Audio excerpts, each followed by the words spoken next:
되게 많아요. 거의 열에 9, 8명은 다 정도의 차이만 있을 뿐이지 약간의 비대칭, 짝가슴이 있습니다. 짝가슴이라는 게 어쨌든 결국 좌우가 다르다는 건데 이거는 어느 하나만의 원인은 아니고 크게 4가지 정도로 생각해 볼 수 있을 것 같아요.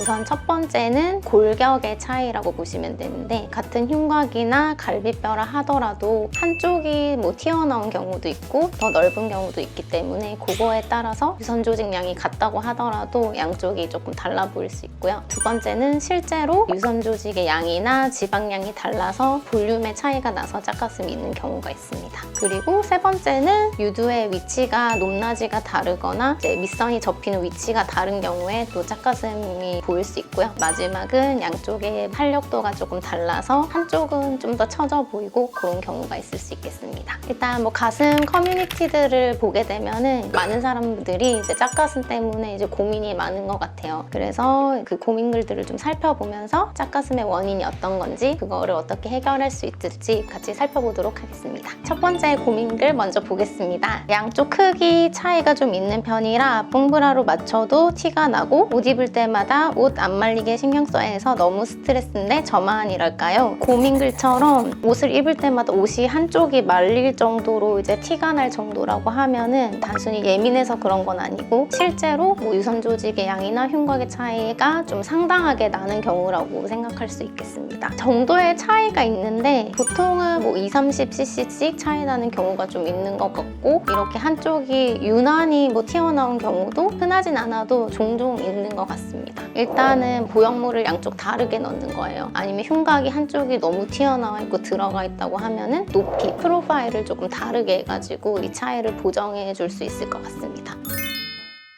그 다음에 고민글 보겠습니다. 나 짝가슴에다가 유두 위치도 좀 다른데 이거 대칭 잘 맞추는 곳이면 좋을 것 같음. 이런 경우가 굉장히 흔하고 보통은 이제 좌우가 다른 이유는 골격 차이도 있겠지만 한쪽이 조금 크고 작고 이런 유선 조직 양 차이에 따라서 밑선이랑 유두 위치가 차이가 나는 경우가 대부분인 것 같아요. 개선하는 방법은 여러 가지가 있겠는데 우선 유두 위치랑 밑선이 조금 다르기 때문에 밑선을 양쪽을 대칭을 좀 맞춰가면서 보정하는 식으로 수술이 들어가야 될 것 같고 아니면 보형물의 크기라든지 프로파일을 좀 다르게 해서 맞춰볼 수 있을 것 같습니다. 그리고 유두 위치가 너무 한쪽은 위에 있고 한쪽은 밑에 있다 이러면은 사실 보형물 크기만으로 보정하기엔 좀 어렵기 때문에 거상 수술을 조금 병행하는 경우도 있는 것 같아요.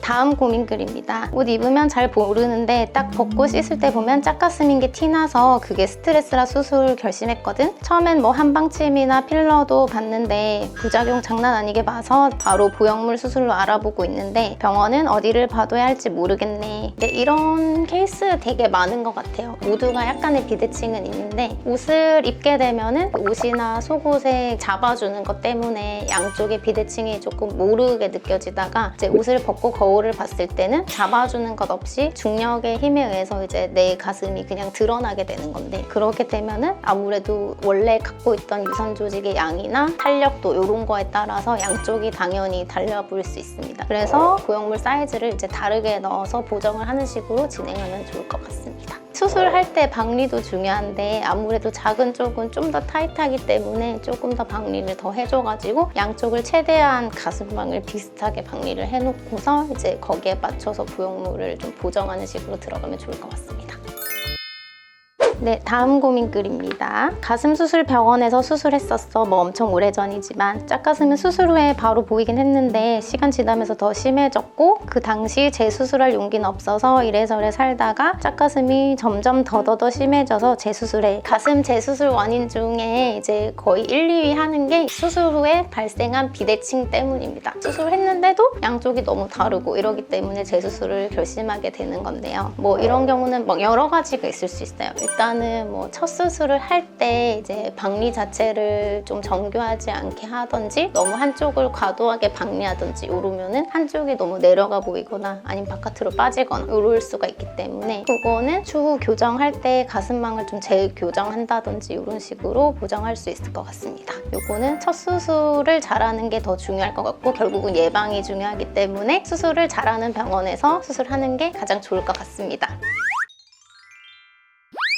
네, 오늘은 이제 짝가슴 유형에 대해서 같이 살펴봤는데요. 이제 가슴 수술이라는 게 무작정 가슴 수술을 크게 한다, 확대한다 이걸로 되는 건 아니고 짝가슴의 원인을 파악하고 그에 따라서 이제 적절하게 수술을 하는 게 가장 중요하다고 생각합니다. 만약에 내가 짝가슴에 대한 고민이 있다, 혼자 고민하지 마시고 우선 병원에 내원해서 저랑 같이 얘기해보고 같이 해결책을 찾아보면 좋을 것 같습니다.